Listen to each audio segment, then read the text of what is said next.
السلام علیکم ناظرین، میں ہوں انضمام اعظم اور آپ دیکھ رہے ہیں فیکٹس ود انزی۔ ناظرین، ہمیشہ کی طرح ایک اور تاریخی ویڈیو کے ساتھ آپ کی خدمت میں حاضر ہیں۔ ناظرین، آج ہم آپ کو سلطنت عثمانیہ کے دوسرے سلطان اور عثمان غازی کے جانشین اورحان غازی کے بارے میں بتائیں گے، جنہیں خلافت عثمانیہ کا حقیقی بانی بھی کہا جاتا ہے۔ ناظرین، اورحان خان سن 1288 کو رابعہ بالا خاتون کے ہاں سوغوت میں پیدا ہوئے۔ آپ وقت کے ولی کامل شیخ اداب علی کے نواسے اور ارطغرل غازی کے پوتے تھے۔ ناظرین، جب سن 1317 میں عثمان غازی نے بزنطینی سلطنت کے معروف شہر بروسا کا محاصرہ کیا تو یہ محاصرہ طویل ہو گیا، جو تقریباً 10 سال جاری رہا۔ اس دوران عثمان غازی بیمار پڑ گئے اور بستر مرگ پر چلے گئے، مگر وفات سے قبل آپ کا یہ بیٹا بروسا کی فتح کی خوشخبری لے کر آپ کی خدمت میں حاضر ہوا۔ عثمان غازی نے اپنے بیٹے کی جرأت و بہادری کی بنا پر اسے اپنا جانشین بنا لیا اور مرنے سے پہلے ایک وصیت بھی کی۔ عثمان نے اپنی وفات کے وقت اپنے چھوٹے بیٹے اورحان کو اپنا جانشین مقرر کیا تھا۔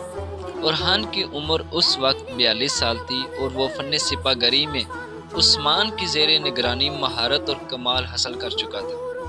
ان کے بڑے بیٹے الہ الدین نے اپنا وقت علوم دینیہ کی تحصیل میں صرف کیا تھا۔ فن حرب سے اس کو مناسبت نہ تھی، تاہم عثمان کی وفات کے بعد اورحان نے سلطنت کو باہم تقسیم کرنے پر آمادگی ظاہر کی، لیکن الہ الدین نے اپنے باپ کی وصیت نیز اپنی سکون پسند طبیعت کی بنا پر اس کو نامنظور کیا اور اورحان کے اصرار پر صرف انتظام مملکت کی ذمہ داری قبول کی اور دولت عثمانیہ کے پہلے وزیر کی حیثیت سے آئین ملک کی ترتیب و تنظیم میں مشغول ہوا۔ الہ الدین نے 3 چیزوں پر خاص طور پر توجہ کی: سکہ، لباس اور فوج۔ الہ الدین کا سب سے بڑا کارنامہ وہ فوجی اصلاحات ہیں جن سے دولت عثمانیہ کی طاقت دفعتاً بڑھ گئی اور جو 300 برس تک اس کی حیرت انگیز فتوحات کی ضامن رہی۔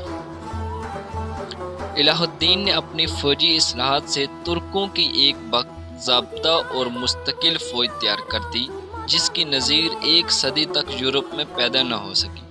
چارلس ہفتم شاہ فرانس کے 15 فوجی دستے، جو عہد جدید کی پہلی مستقل فوج سمجھی جاتی ہے، اور اورحان خان کی مستقل اور تنخواہ دار سپاہ سے پورے 100 برس بعد وجود میں آئی۔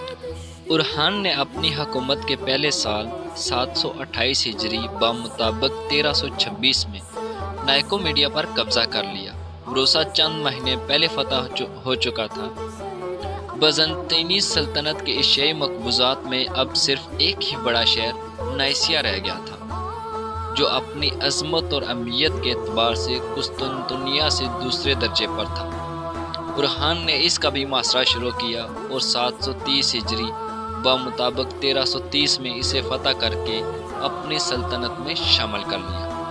اورحان نے نائسیا کے باشندوں کو اجازت دے دی تھی کہ اگر چاہیں تو اپنا تمام مال و اسباب لے کر کسی دوسرے شہر میں چلے جائیں، لیکن بروسا کے باشندوں کی طرح یہ لوگ بھی بکثرت اسلام میں داخل ہو گئے اور اپنے وطن میں ہی مقیم رہے۔ 734 ہجری بمطابق 1333 میں ترکی ریاست کراسی کے امیر نے انتقال کیا اور اس کے بڑے بیٹے نے تخت پر قبضہ کر کے اپنے چھوٹے بھائی کو قتل کرا دیا۔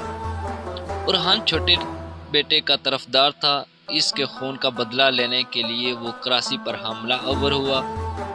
بڑا بیٹا شکست کھا کر بھاگا اور 737 ہجری بمطابق 1336 میں پوری ریاست پر اورحان کا قبضہ ہو گیا۔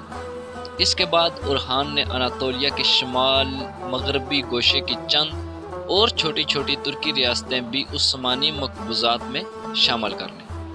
کراسی اور ان دوسری ترکی ریاستوں کی آبادی زیادہ تر ترکوں پر مشتمل تھی، لیکن ساحلی علاقوں میں ایک خاصی تعداد یونانیوں کی بھی تھی، جنہوں نے بروسا اور نائسیا کے اکثر باشندوں کی طرح اسلام قبول کر لیا۔